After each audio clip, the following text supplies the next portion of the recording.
Hello, നല്ല ടേസ്റ്റിൽ എളുപ്പത്തിലൊരു നെയ്ച്ചോറ് ഉണ്ടാക്കിയാലോ? കുക്കറിൽ ഉണ്ടാക്കുന്നതിനേക്കാട്ടിലും പെർഫെക്റ്റ് ആയിട്ട് നമുക്ക് നെയ്ച്ചോറ് ഇതുപോലെ ഉണ്ടാക്കിയെടുക്കാം. ഇതെങ്ങനെ ഉണ്ടാക്കാൻ നോക്കാം. അതിന് വേണ്ടിയിട്ട് ആദ്യം തന്നെ കൈമ അരി എടുത്തിട്ടുണ്ട്.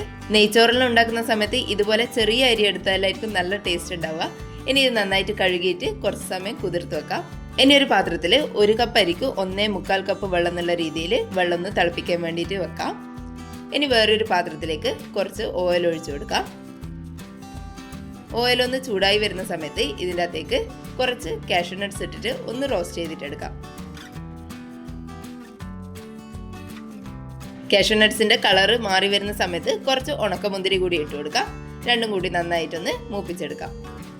ഉണക്കമുന്തിരിയെല്ലാം ഇതുപോലെ നന്നായിട്ട് വീർത്ത് വരുന്ന സമയത്ത് ഇത് എണ്ണേൻ്റെ അകത്തുനിന്ന് കോരി മാറ്റാം.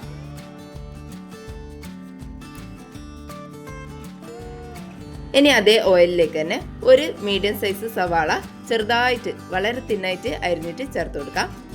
ഇനി ഇത് നന്നായിട്ടൊന്ന് ഫ്രൈ ചെയ്തിട്ടെടുക്കാം. ആദ്യം കുറച്ച് സമയം ഹൈ ഫ്ലെയിമിൽ വെച്ചിട്ടൊന്ന് വഴറ്റി കൊടുക്കുക. പിന്നെ ചെറുതായിട്ടൊന്ന് വാടി കളറെല്ലാം മാറി വരുന്ന സമയത്ത് ഒരു ലോ ടു മീഡിയം ഫ്ലെയിമിൽ വെക്കുക. ഈ ഒരു കളർ ആകുന്ന സമയത്ത് കോരി മാറ്റാം. ഇതിനി ചൂടാറുമ്പോഴേക്കും കുറച്ചും കൂടി കളറ് ഡാർക്കായിട്ട് വരും. അതുകൊണ്ട് ഈ സമയത്ത് തന്നെ കോരി മാറ്റാം. അധികം ഡാർക്കായി കഴിഞ്ഞാൽ നെയ്ച്ചോറിലായതുകൊണ്ട് കാണാൻ ഒരു ഭംഗി കുറവുണ്ടാവും. അതുകൊണ്ട് ഈ ഒരു കളർ തന്നെ മതിയാവും. സവാള മാറ്റിയതിന് ശേഷം അതിൻ്റെ അകത്തേക്ക് ഓൾ സ്പൈസസ് എല്ലാം ഇട്ട് കൊടുക്കാം.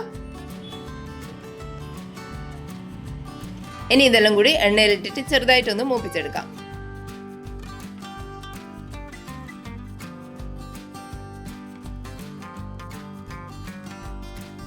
ഇനി ഇതിൻ്റെ അകത്തേക്ക് ഒരു ചെറിയ സവാള അല്ലെങ്കിൽ ഒരു മീഡിയം സവാളേൻ്റെ ഒരു പകുതി ഭാഗം ഇതുപോലെ ചെറുതായിട്ട് തിന്നായിട്ട് അരിഞ്ഞിട്ട് ഇതിൻ്റെ അകത്തേക്ക് ഇട്ട് കൊടുക്കാം.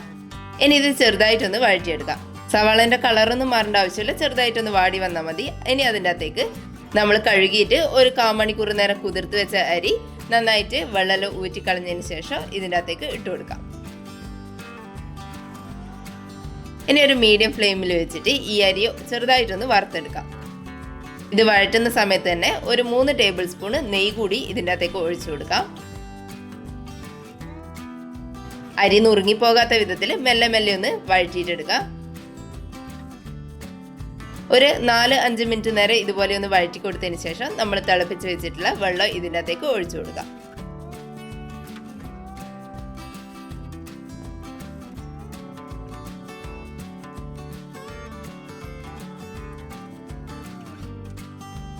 ഫ്ലെയിം ഹൈയിൽ വെച്ചിട്ടാണ് നമ്മൾ വെള്ളം ഒഴിച്ചു കൊടുക്കുന്നത്. തിളച്ച വെള്ളം തന്നെ ഒഴിച്ചു കൊടുക്കാം. ഇനി ഇതൊന്ന് മിക്സ് ചെയ്ത് കൊടുത്തതിന് ശേഷം നമുക്ക് ഇതിൻ്റെ അകത്തേക്ക് ആവശ്യമായിട്ടുള്ള ഉപ്പ് ചേർത്ത് കൊടുക്കാം. ഞാനിവിടെ 1.5 ടേബിൾ സ്പൂൺ ഉപ്പ് ചേർത്ത് കൊടുക്കുന്നുണ്ട്. നമ്മളൊന്ന് ടേസ്റ്റ് ചെയ്ത് നോക്കുമ്പോൾ ഉപ്പ് കുറച്ച് മുന്നിട്ട് നിൽക്കുന്ന വിധത്തിൽ ഉപ്പ് ചേർത്ത് കൊടുക്കാം.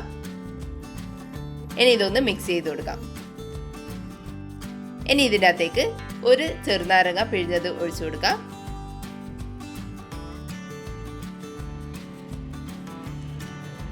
കൂടെ തന്നെ ഒരു 1/4 ഗ്ലാസ് പാലും കൂടി ഒഴിച്ചു കൊടുക്കാം. പാൽ ഒഴിച്ചു കൊടുത്തു കഴിഞ്ഞാൽ നെയ്ച്ചോറ് കുറച്ച് സോഫ്റ്റ് ആയിട്ടുണ്ടാവും. അതുകൊണ്ട് പാലും കൂടി ഒഴിച്ചു കൊടുക്കാം. ഇനി ഇതെല്ലാം കൂടി ഒന്ന് മിക്സ് ചെയ്ത് കൊടുക്കാം. ഇനി ഇതിൻ്റെ അകത്തേക്ക് ഒരു 2 തണ്ട് കറിവേപ്പില കൂടി ഇട്ട് കൊടുക്കാം. എന്നിട്ട് അടച്ച് വെച്ചിട്ട് ഒരു 5 മിനിറ്റ് നേരം ഹൈ ഫ്ലെയിമിലും ഒരു 3 മിനിറ്റ് നേരം ലോ ടു മീഡിയം ഫ്ലെയിമിലും വെച്ചിട്ട് ഇതൊന്ന് കുക്ക് ചെയ്തെടുക്കാം. എയറൊട്ടും പുറത്തു പോകാതിരിക്കാൻ വേണ്ടിയിട്ട് അടപ്പിൻ്റെ ഹോളൊന്ന് അടച്ചു കൊടുക്കുന്നുണ്ട്. ഒരു 8 മിനിറ്റിന് ശേഷം അടപ്പ് തുറന്നിട്ട് ഈ ചോറൊന്ന് ഇളക്കിയിട്ട് കൊടുക്കാം. വെള്ളമെല്ലാം വറ്റിയിട്ട് വന്നിട്ടുണ്ട്. ചോറെല്ലാം നന്നായിട്ട് വിട്ടു വരുന്നുണ്ട്. ഇതുപോലെ എല്ലാ ഭാഗവും ഒന്ന് മിക്സ് ചെയ്ത് കൊടുത്തതിന് ശേഷം സ്പൂൺ വെച്ചിട്ട് തന്നെ ഒന്ന് ലെവൽ ചെയ്ത് കൊടുക്കാം.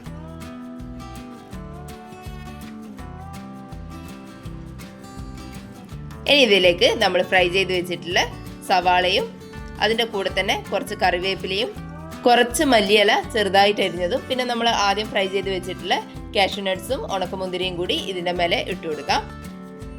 ഇനി ഇതൊരു 10 മിനിറ്റ് നേരം കൂടി നന്നായിട്ടൊന്ന് അടച്ചു വെക്കാം. നമ്മൾ നെയ്ച്ചോറ് റെഡി ആയിട്ടുണ്ട്. നല്ല പെർഫെക്റ്റ് ആയിട്ട് വന്നിട്ടുണ്ട്. ചോറൊന്നും ഒട്ടും കുഴഞ്ഞു പോകാത്ത രീതിയിൽ ഇതുപോലെ വിട്ട് വന്നിട്ടുണ്ട്. ഇനി നെയ്ച്ചോറ് ഉണ്ടാക്കുമ്പോൾ ഇതുപോലെ ഒന്ന് ഉണ്ടാക്കി നോക്കണേ. വീഡിയോ കണ്ടിട്ട് ഇഷ്ടപ്പെട്ടിട്ടുണ്ടെങ്കിൽ ഒന്ന് ലൈക്ക് ചെയ്ത് സബ്സ്ക്രൈബ് ചെയ്യണേ. താങ്ക്